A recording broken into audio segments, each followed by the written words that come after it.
Okay, beta. As you all know that today is 12th November, okay, and we are doing your chapter number 11, theory of supply. Theory of supply. In this chapter, beta, we have already done till your point number 6, that was change in quantity supplied and movement along a supply curve. Till here we have already done, bachcha. Is it clear? Okay, now we will start the new topic, that is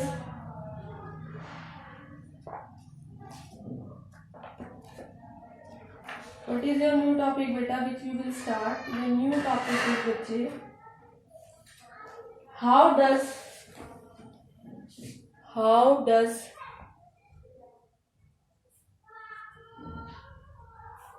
change in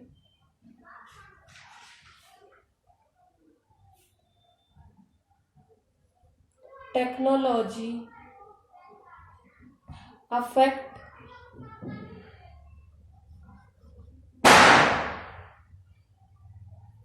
supply curve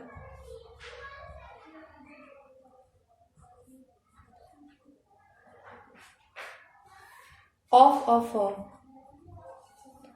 This is the topic which we are going to start today, and as for this topic I will just explain it to you just graphically. See, if we are having, this is your graph, over here we are having x, that is quantity, and bachcha here we are having your price.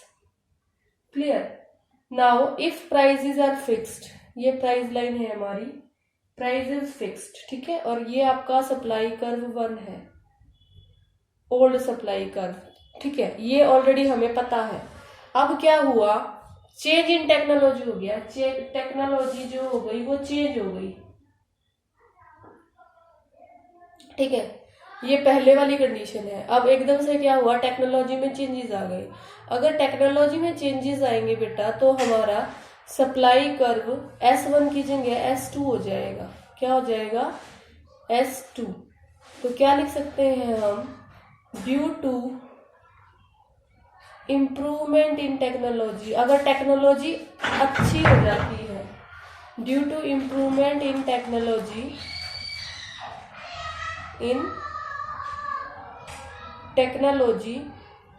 S1 will shift to S2. जो हमारा S1 curve है वो S2 curve की तरफ जो है shift हो जाएगा, ठीक है बच्चे. और ये शिफ्ट होने की वजह से देखो क्या इफेक्ट हुआ, पहले हमारा क्वांटिटी जो था Q1 था, लेकिन अब हमारा जो न्यू क्वांटिटी हो गया है Q2. तो हम क्या कहेंगे, as a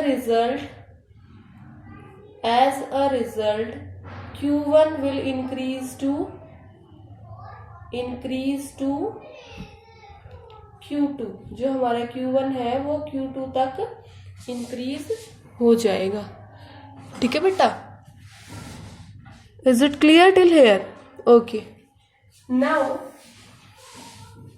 next is your, how does change in input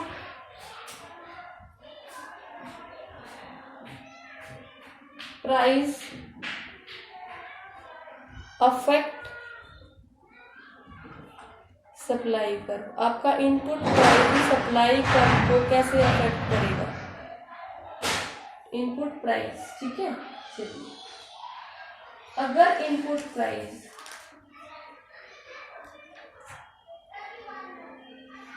बढ़ जाते हैं, हम दोनों केस पढ़ेंगे. इफ इनपुट प्राइस इंक्रीज, यहां मैं आपको बताऊंगी इफ इनपुट प्राइस डिक्रीज, ठीक है बच्चे. अगर इनपुट प्राइस बढ़ते हैं और अगर इनपुट प्राइस कम होते हैं। क्लियर बेटा? Okay, now just have a look. देखो ये फिर से हमारा प्राइस हो गया, इसमें भी हम ऐसे ही प्राइस बना लेते हैं। ठीक है, प्राइस यहाँ हमने क्वांटिटी लेनी है as usual, quantity and quantity. ठीक है बेटा? अब देखो ये हमारा ओल्ड सप्लाई कर्व हो गया, ये पहले वाला। ठीक है, यहाँ से ले लेते हैं, this is our old supply curve. इसको यहाँ से ओरिजिन से स्टार्ट नहीं करेंगे, थोड़ा ऊपर से करेंगे। ठीक है, अब देखो बेटा, अगर इनपुट प्राइस बढ़ जाते हैं, अगर इनपुट प्राइस बढ़ जाते हैं तो हमारे जो गुड्स है वो, हमारी कॉस्ट जो है वो बढ़ जाएगी। ठीक है बेटा? कॉस्ट जो है वो महंगे हो जाएंगे। अगर इनपुट प्राइस बढ़ता है तो हमारा सप्लाई कर्व इस तरफ शिफ्ट हो जाएगा। ठीक है, सप्लाई कर्व शिफ्ट बैकवर्ड, इसको क्या बोलते हैं? बैकवर्ड। और इसको क्या बोलते हैं? इस तरफ शिफ्ट होने वाले को ये कौन सा था? Forward shift. क्या था ये? फॉरवर्ड। तो यहाँ क्या आएगा? S1 shift to S2 backward. ठीक है, बैकवर्ड शिफ्ट करेगा। बैकवर्ड शिफ्ट होने से ये हमारी ओल्ड Q1 है, ये हमारी न्यू है, तो हमारा Q2 जो है, Q1 जो है वो Q2 से क्या हो जाएगा? डिक्रीज हो जाएगा बेटा यहाँ पे। Is it clear? Q2 जो है हमारी क्वांटिटी वो डिक्रीज हो जाएगी इसमें। अगर हम मान के चले कि इनपुट प्राइस कम हो रही है तो हमारा सप्लाई कर्व S1 की जगह S3 की तरफ इस तरफ शिफ्ट हो जाएगा। आपकी बुक में ये दोनों डायग्राम एक साथ बना रखे हैं, मैंने आपको अलग अलग समझाने के लिए थोड़ा इनको अलग अलग बना दिया है। अगर राइट वर्ड शिफ्ट हुआ, ठीक है, ये फॉरवर्ड शिफ्ट कहलाता है। फॉरवर्ड शिफ्ट होने से ये आपकी ओल्ड क्वांटिटी है, ये आपकी न्यू क्वांटिटी, मतलब क्वांटिटी बढ़ जाएगी, है ना? इसमें क्वांटिटी डिक्रीज होगी, इसमें आपकी क्वांटिटी इंक्रीज होगी। ठीक है, प्राइस कम होने से क्वांटिटी इंक्रीज हो जाएगी यहाँ पे, और यहाँ पे इनपुट प्राइस बढ़ने से क्वांटिटी डिक्रीज हो जाएगी। क्लियर बच्चा? Next is your GST and supply curve. GST and supply curve. ठीक है, अगर जीएसटी होता है तो सप्लाई कर्व पे कैसे इफेक्ट पड़ता है? देखिए, ये आपका हो गया, ये आपके प्राइसेस हो गए, कांस्टेंट हो गए, ये आपका ओल्ड सप्लाई कर्व है।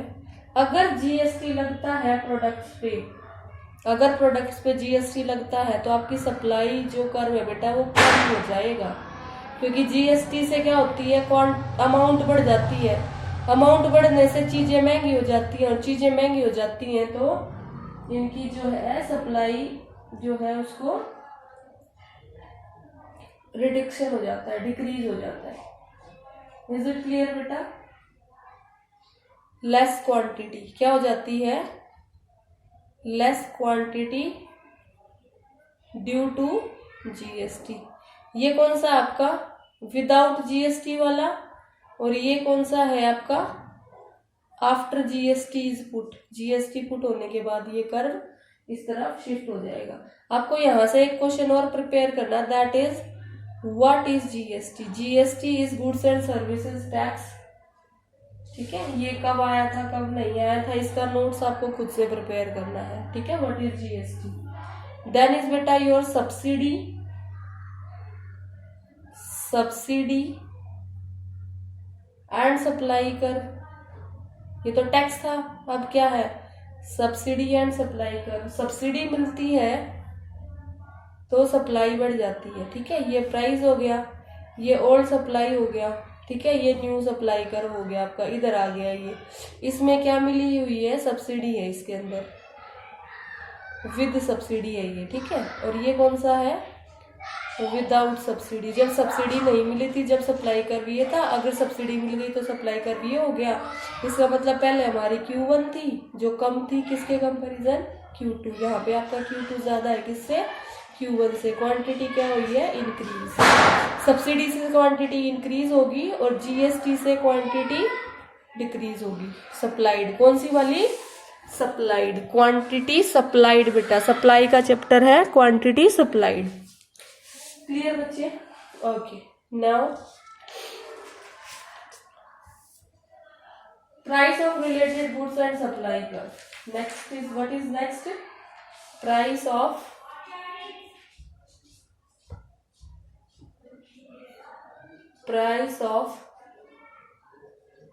Related goods and supply curve. Related goods तो आपको पता ही है कि जो गुड्स कम्प्लीमेंट्री और सप्लीमेंट्री होते हैं वो आपके सप्लाई कर्व में आएंगे। ठीक है बेटा? अब यहाँ पर देखिए, जैसे हम आपका ये कर्व ले लेते हैं, x y, क्वांटिटी किसकी, कॉफी की, और यहाँ पे बेटा प्राइस किसके, कॉफी की। ठीक है बच्चे? अब इसमें अगर आपके प्राइजेस ये हैं, P आपका प्राइजेस है और आपका सप्लाई कर्व ये है S1, ठीक है, ओरिजिनल है ये। अगर आपका T prices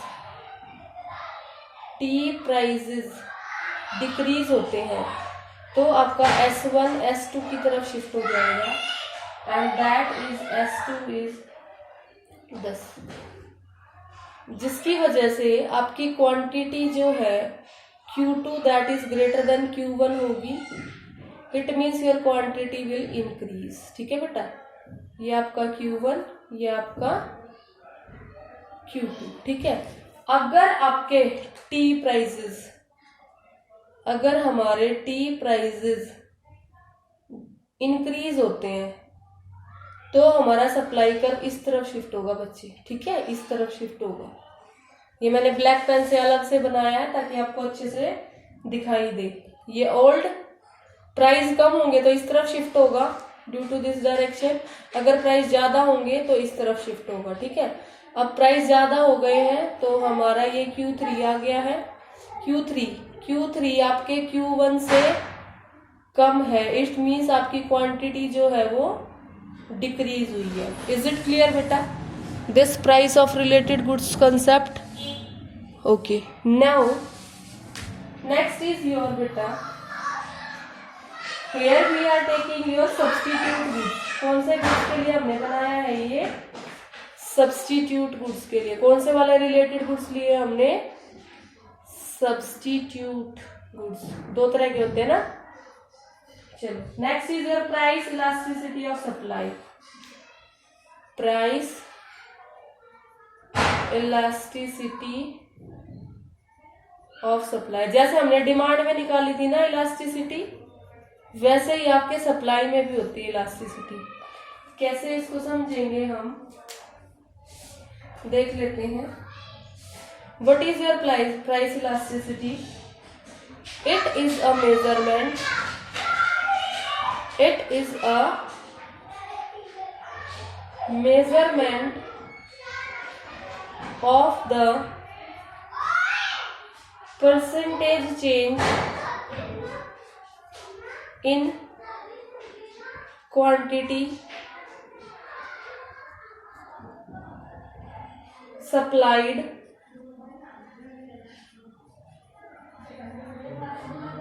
of a commodity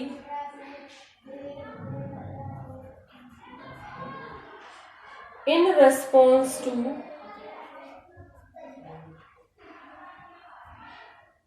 some percentage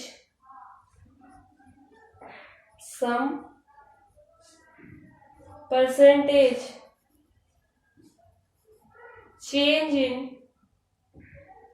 its own price।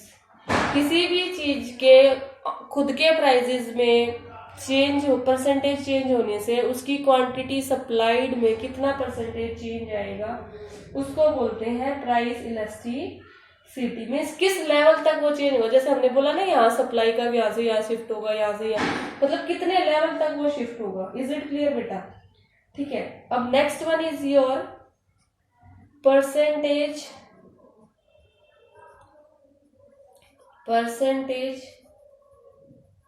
Change method. कौन सा मेथड? Percentage change method. किसका? इलास्टिसिटी ऑफ सप्लाई को नापने का। तो ये क्या है आपका? Elasticity of supply is equal to percentage change in QS, quantity supplied upon percentage change in prices, percentage change in price. ठीक है बेटा। तो आपका ये ES जो है ये क्या आ जाएगा? Change in Q upon change in P into P upon Q। यहाँ पर आपका बेटा Q जो है that is your initial quantity. What is Q over here? Initial quantity. What is बेटा P? इनिशियल मीन्स पहले वाले प्राइसेस, जो भी चेंज होना है उससे पहले वाला चेंज, इनिशियल प्राइस। और चेंज इन क्यू है बेटा क्वांटिटी चेंज इन, जैसे हमने बोला ना पहले Q1 था अब Q2 हो गया, या पहले Q1 था अब Q3 हो गया, इसको बोलते हैं क्वांटिटी चेंज इन सप्लाई। क्या बोलते हैं? Quantity change in supply. Is it clear बेटा? So over here it is change in quantity supplied, और ये क्या है बेटा आपका? Change in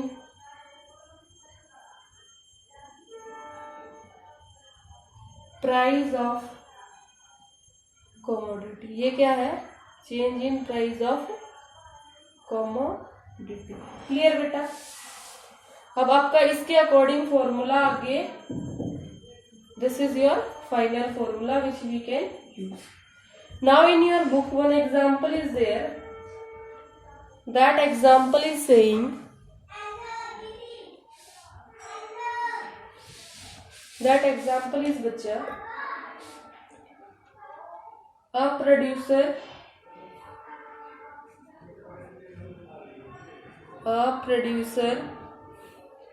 offers to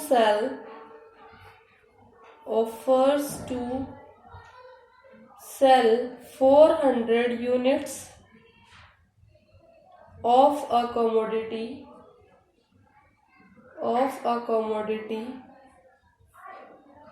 when its price is rupees 10 per unit, while only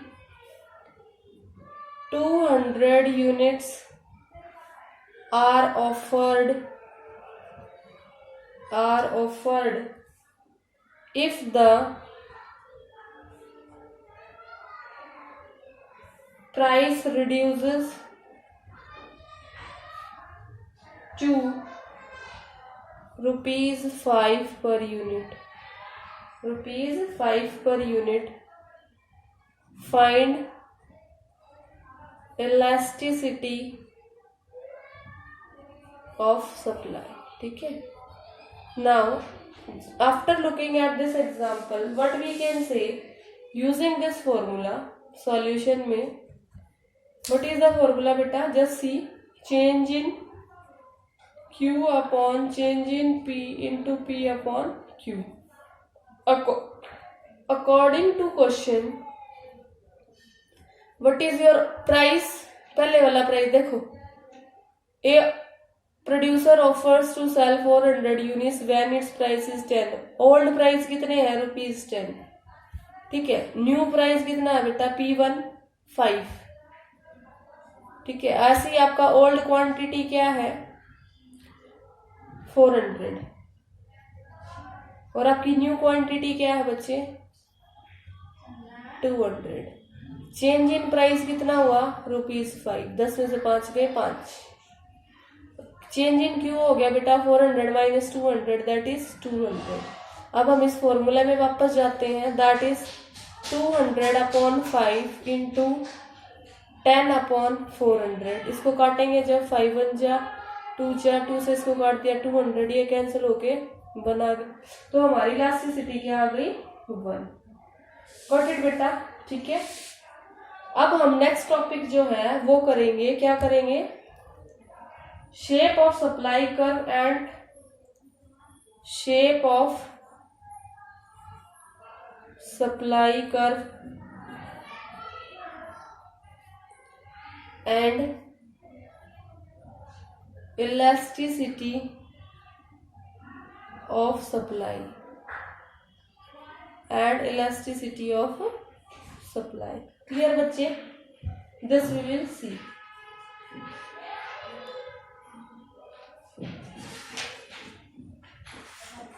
अब देखो सबसे पहले वाली चीज, फर्स्ट सिचुएशन, पहली सिचुएशन क्या हो सकती है, पहली सिचुएशन ये हो सकती है बेटा, जब हमारा सप्लाई कर्व है ना स्ट्रेट लाइन होता है, ये बिल्कुल स्ट्रेट लाइन, ये x, ये y, ये 0, इधर क्वांटिटी, इधर प्राइस, ठीक है। अगर हमारा सप्लाई कर्व स्ट्रेट लाइन है देन बेटा हमारी जो इलास्टिसिटी है ना वो 1 आएगी। क्या आएगी 1। तो हमें लर्न करने हैं straight line supply curve, straight line positive slope supply curve, elasticity क्या आएगी 1। इज इट क्लियर बेटा, ठीक है। अब सेकेंड सिचुएशन 2, ये फर्स्ट सिचुएशन है आपकी, यहां से लेके मैंने ये this is your first situation. Second situation बेटा, when straight line positive slope start from y axis से स्टार्ट हो, तब देखो कैसे y एक्सिस से, this is your x, this is 0, this is your y।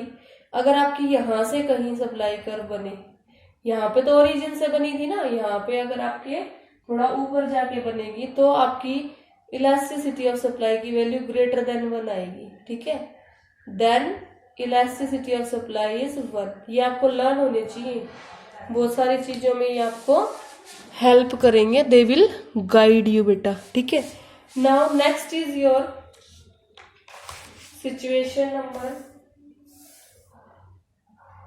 3। Situation 3, in situation 3, when straight line is from, when a straight line positive sloped supply curve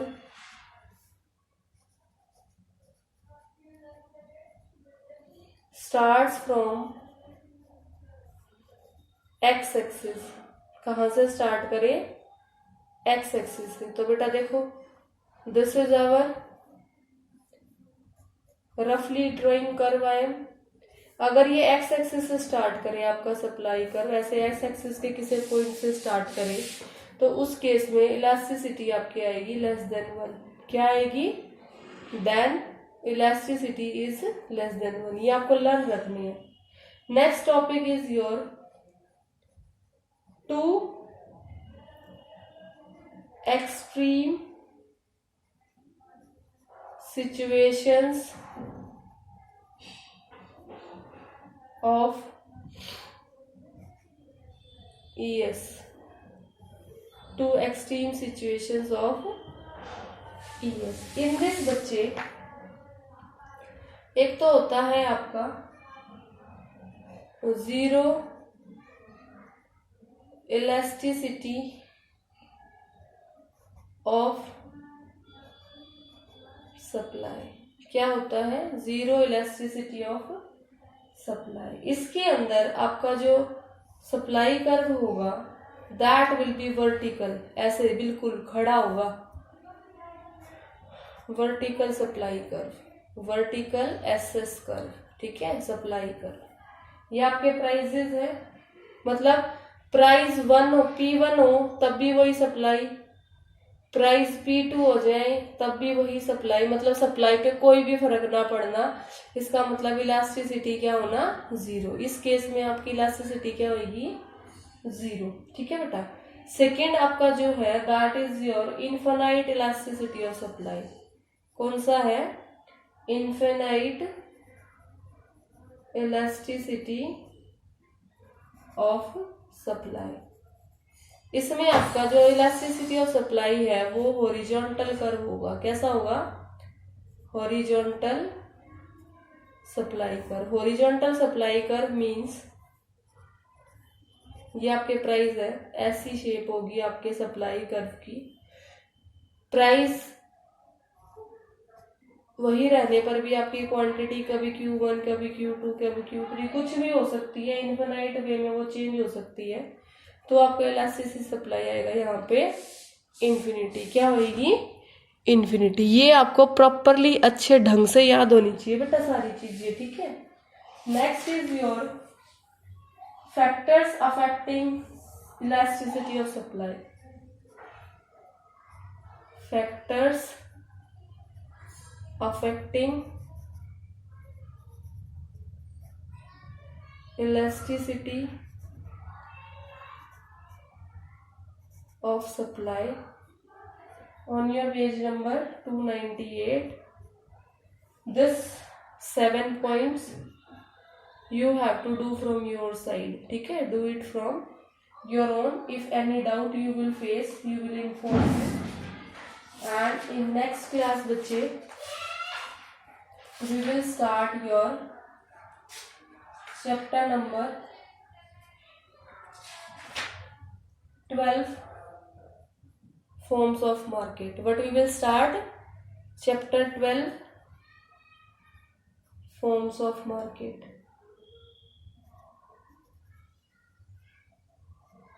So this is all about your class. Just read your this chapter very carefully and try to clear up your each and every thing in a nice way. Thank you.